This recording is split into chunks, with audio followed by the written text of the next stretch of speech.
Section 1. You will hear a conversation between a housing agent and a college student who wants to rent a house.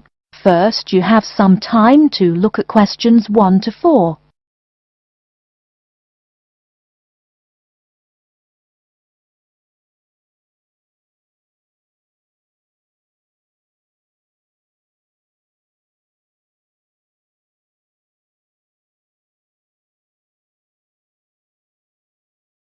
You will see that there is an example which has been done for you.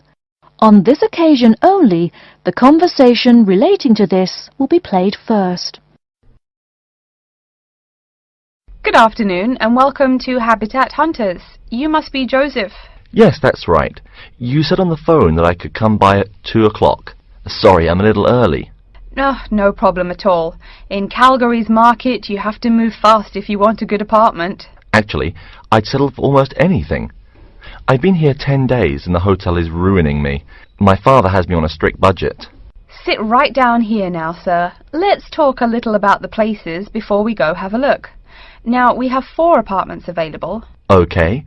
Could you tell me more about those 4 apartments? Sure. The first one is on Beetle Road, just a block off campus. It's a 3-bedroom with a bathroom and a living room and a great Italian restaurant right next to it. The agent says that the first apartment is a 3-bedroom apartment with a great Italian restaurant right next to it. So, restaurant has been written in the space. Now we shall begin. You should answer the questions as you listen, because you will not hear the recording a second time.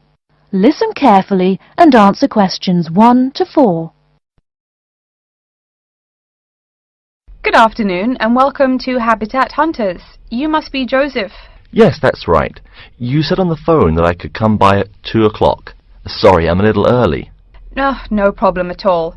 In Calgary's market, you have to move fast if you want a good apartment. Actually, I'd settle for almost anything. I've been here 10 days and the hotel is ruining me.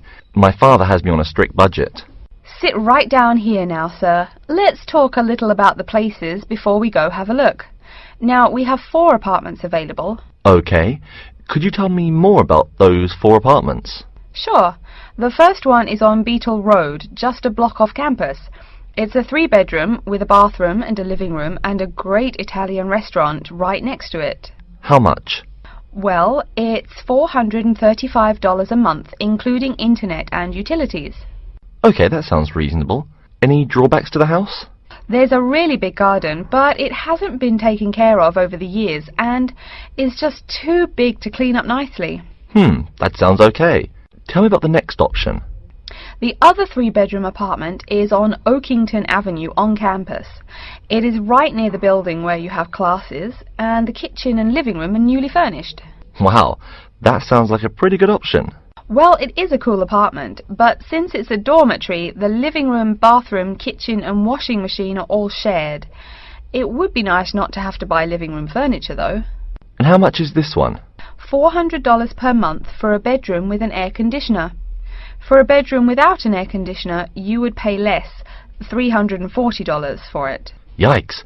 Even with the air conditioner it sounds really inconvenient to have to share facilities. I'll never cook if I have to walk down the hall to use the kitchen. Yeah, that's true. Before you hear the rest of the conversation, you have some time to look at questions 5 to 10.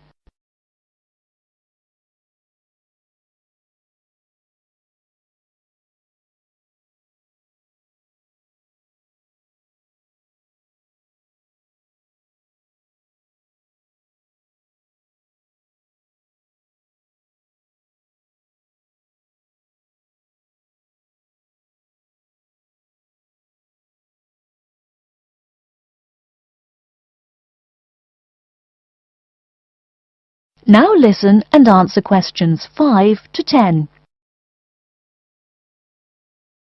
Anyway, the next place is a 2-bedroom on Mead Street. Oh, I like Mead Street. That's off campus, right? Yep, it's pretty cool, but it only has 2 bedrooms, plus a living room and a study. But I want to live together with my 2 friends. So you could make the study into a small bedroom if you end up living with them. Also, we guys want a TV and DVD player since we're all so much into movies. Well, this place has a great TV and VCR, but no DVD player. No DVD? That's so weird. Are any other facilities provided? As you said, weird enough, it also comes with a wash basin. Is there a washing machine? I think we need that more than just a wash basin. I'm afraid there's no washing machine in the apartment. Wow, that's so old-fashioned.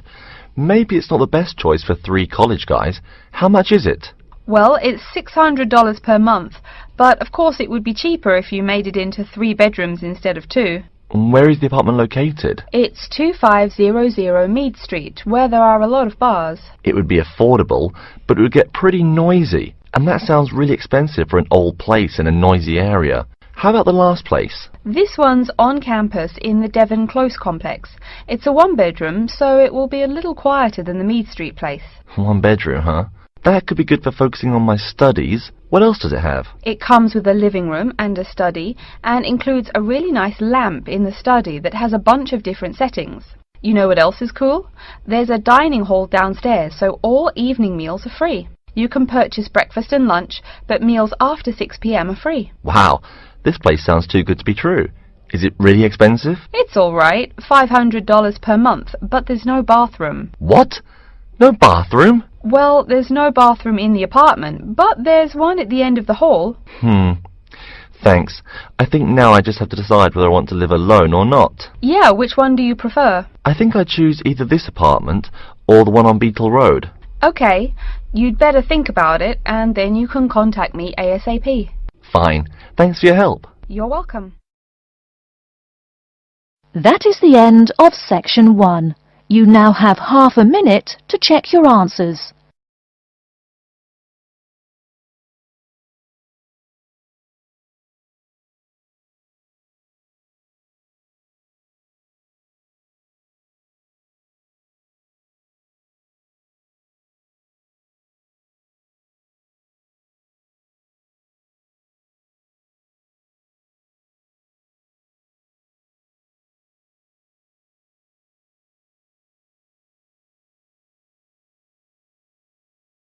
Now turn to section 2. Section 2. You'll hear a talk about the waste collection in Baltimore. First, you have some time to look at questions 11 to 15.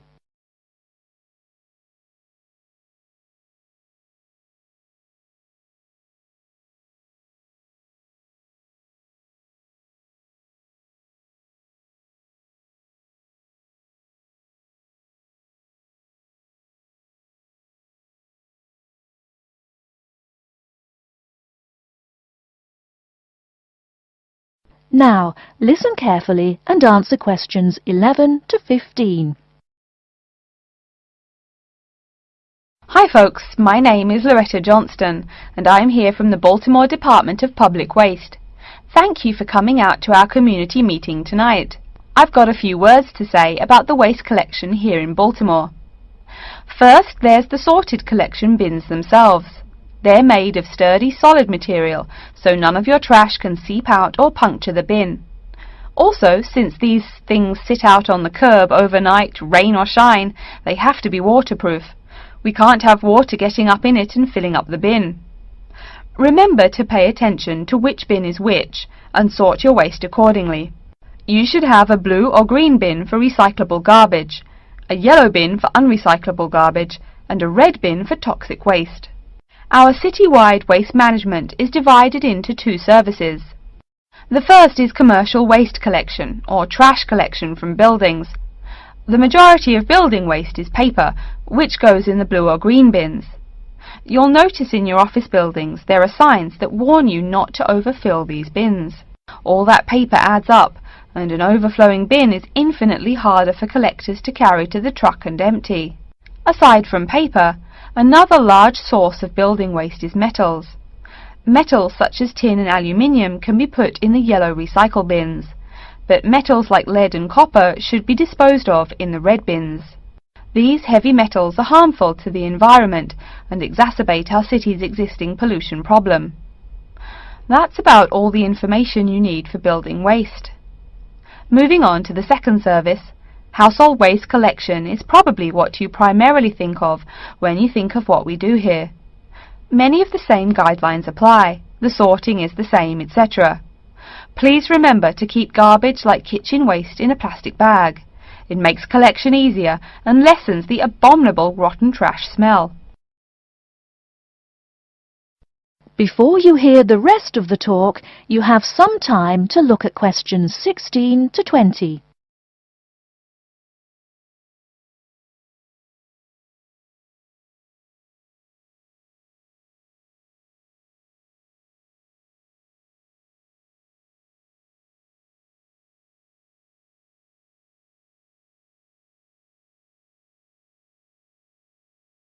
Now listen and answer questions 16 to 20. So, after we take your trash away, what happens to it? We take all the garbage to one of a number of garbage disposal plants, each of which is located in the middle of an open space of some sort. No one wants to have their home or office right next door to a waste disposal plant, right? Waste is collected and then disposed of once every 4 weeks. A lot of trash can build up in that time, so we're in the process of developing a plan to fund collection more frequently. Ideally, it would be collected weekly, but we will likely have to settle for bi-weekly. The garbage trucks make their rounds to clear the bins at night in order to avoid traffic. I'm sure you've seen how much waste your own household produces in a given week. Now imagine all the trash produced by all the households in Baltimore. It's a lot, right? It may surprise you that this amount is only marginal compared to commercial waste. Yep, the main waste producers are actually businesses, industrial facilities, retail and offices. Hard to believe humans produce that much waste, right? No wonder we have pollution problems. Anyway, after all incoming waste is sorted, recyclables are sent to a recycling plant, while garbage and toxic waste are transported to their respective areas of the plant for treatment. Items such as stones, which should not be disposed of in our bins, are separated out and discarded.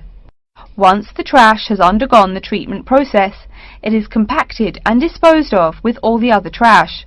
And finally, when the landfill space is full, it is buried deep underground, and in time, something new is built on the land. That's everything about waste collection. Thank you for listening. Are there any questions?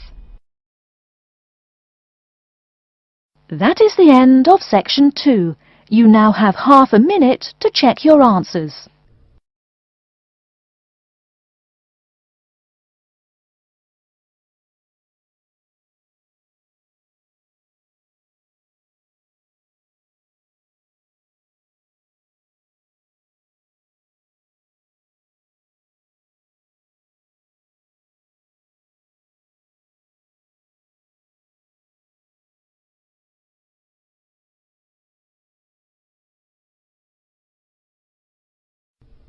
Now turn to section 3.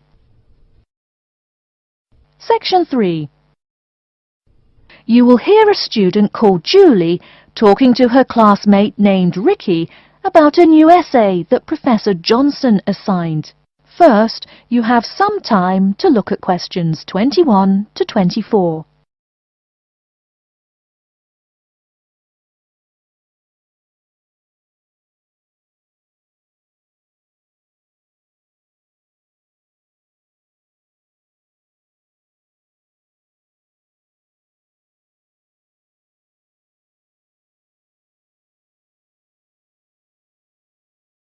Now, listen carefully and answer questions 21 to 24.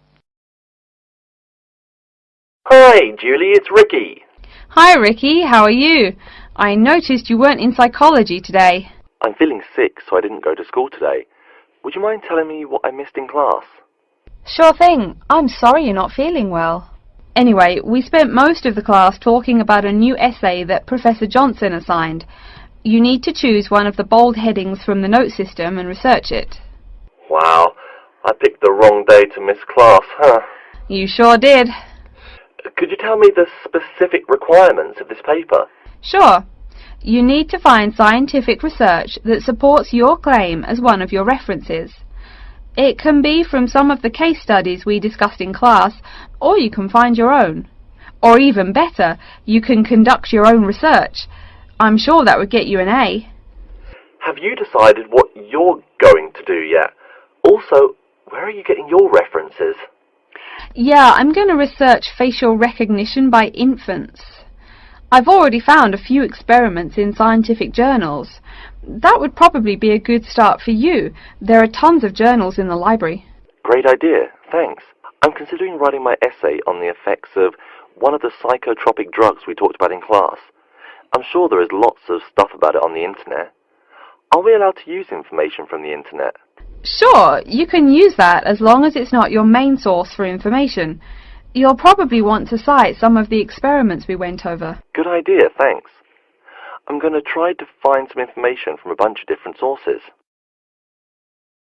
Before you hear the rest of the talk, you have some time to look at questions 25 to 30.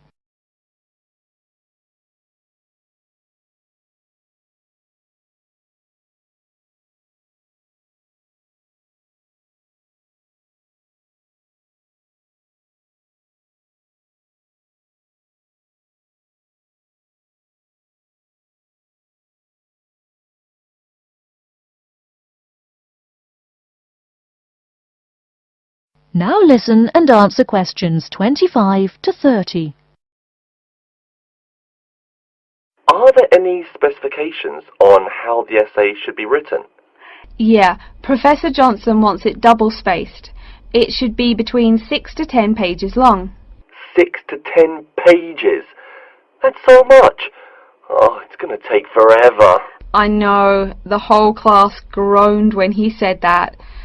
Anyway, you also need to put the title in italics and... Wait, each section heading or just the main heading? Only the main heading should be in italics.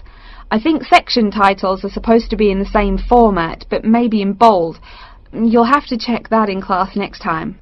Oh, okay. So I take it that the report has to be typed, since there are so many requirements. What are the other formatting requirements? Yep, it's got to be typed. Aside from that, there are still a few more specifications. You should number each page.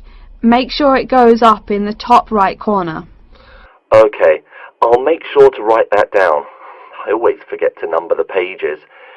Do we need to title and date each page too? You need the shortened title on every page, but no need to include the date. That should just be on the cover page. Okay, thanks. No problem. Also, make sure the margins are 3.25 pixels wide. What? I'm not even sure how to do that. Oh, it's okay, I can show you. It's really easy.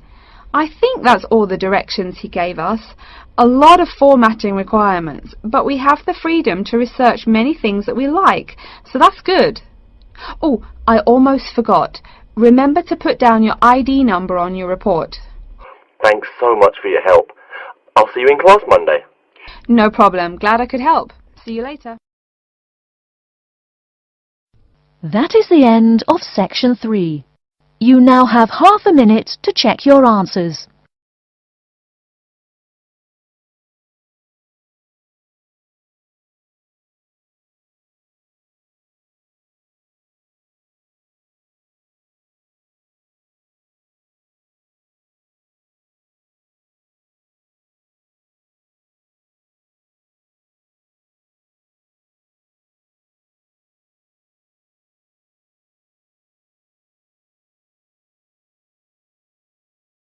Now turn to section 4. Section 4. You will hear a lecture on environmental science. First, you have some time to look at questions 31 to 40.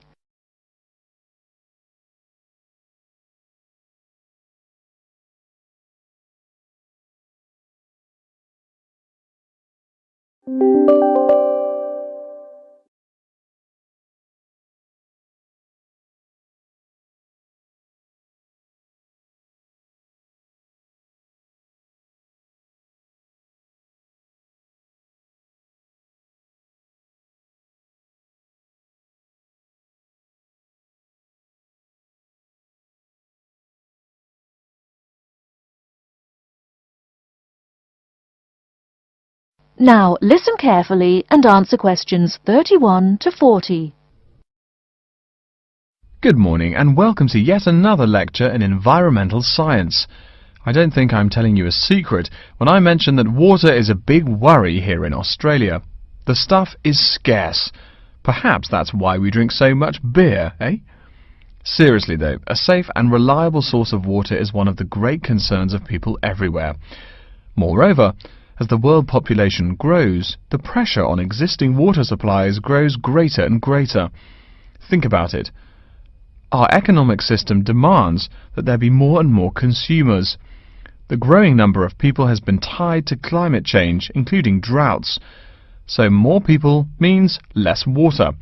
But our economic system demands a high birth rate. Forget about oil. Soon enough you will see wars for water. Mark my words. But today I'm going to confine my remarks to Australia. As noted already, here down under the water supply is extremely scarce. The only drier continent is Antarctica, and remember, no one really lives there anyway. Moreover, in recent years, the wind patterns have changed. Rain that used to fall on the country now falls out to sea hundreds of miles to the south.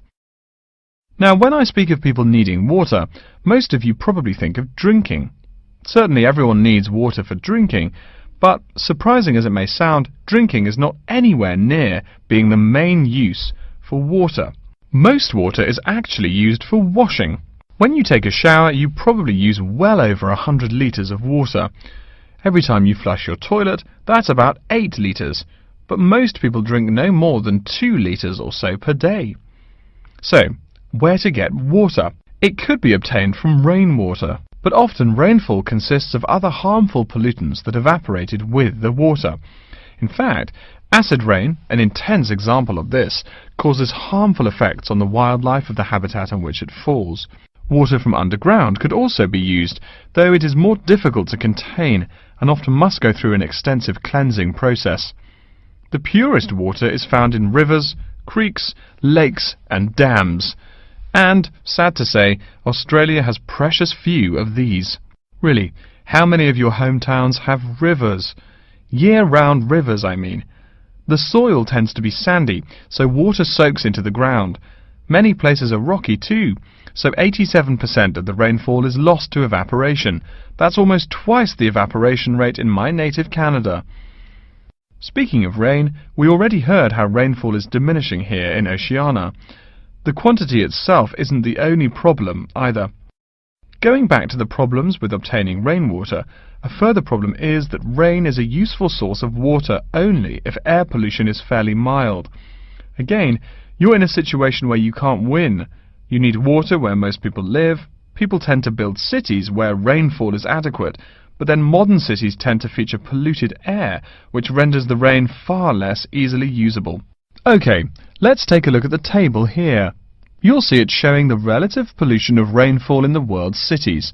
The more people, the dirtier the rain. This is becoming a huge concern for people in the West, who want their water to be pure and safe. Though reliable drinking water is important everywhere, the concern in the West is reflected in all the government regulations and political campaigns aimed at solving this problem. In contrast, there are not as many demands made on the governments in Asian and African cultures to improve the water, as their focus is on other issues. Now, whatever the source of water, we can never afford to forget that all water is highly vulnerable to contamination. Whether we're getting it from the ground, from bodies of water or rainfall, it is susceptible to a variety of toxins. In fact, that's why we clean it before using it. Water carries with it filth and dirt. This problem shows up in a number of different ways. As humans and all other animals need water to survive, it's no surprise to us that one of the most important domestic uses of water is for drinking. Yet, if you have old-fashioned lead pipes, you may slowly be poisoning yourself by drinking that nice clear water. The industrial pollution, farm chemicals and leaky landfills are well-known sources of contaminants as well. So what is being done to ensure we Australians a safe and steady supply of drinking water? There are a lot of initiatives that make admirable efforts to remedy this issue. We'll be talking about this when we meet again on Thursday, but as a preview, I can tell you that so far the amount of real solutions that have been produced is not nearly adequate.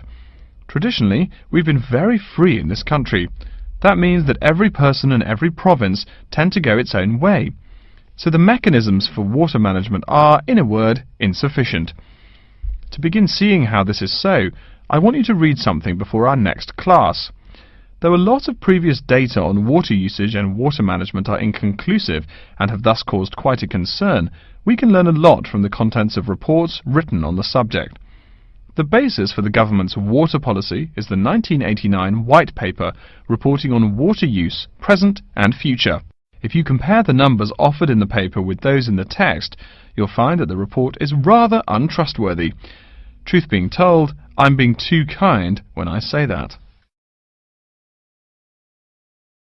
That is the end of section 4. You now have half a minute to check your answers.